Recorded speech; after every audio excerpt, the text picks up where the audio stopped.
Welcome to the news headlines this Thursday. We start with a rising tide of violence across Africa.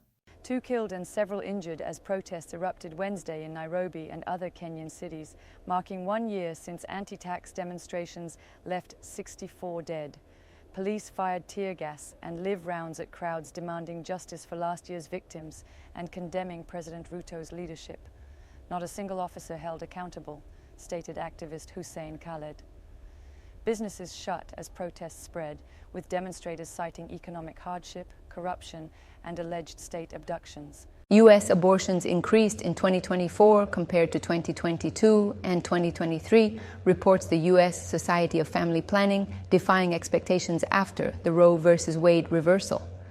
Telehealth abortions, tracked since April 2022, surged significantly, accounting for 1 in 4 procedures by year's end. Shield laws protecting providers facilitated over 12,000 abortions monthly. Public opinion aligns with access. 68% oppose bans on mailed abortion pills, and most religious demographics support legal abortion in most cases. Chief Rabbi Pinchas Goldmid demanded the sacking of those responsible for the cancellation of a Conference of European Rabbis meeting in Bosnia-Herzegovina. The cancellation followed a government minister's open letter condemning the event for supporting Israel, accusing Israel of genocide in Gaza. Government Council Chair Borjana Cristo apologized to Chief Rabbi Pinchas Goldmid and invited him to visit.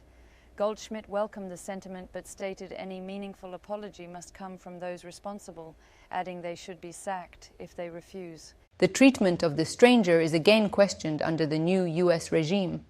The U.S. now requires F, M, and J visa applicants to set all social media profiles to public to aid identity and admissibility vetting.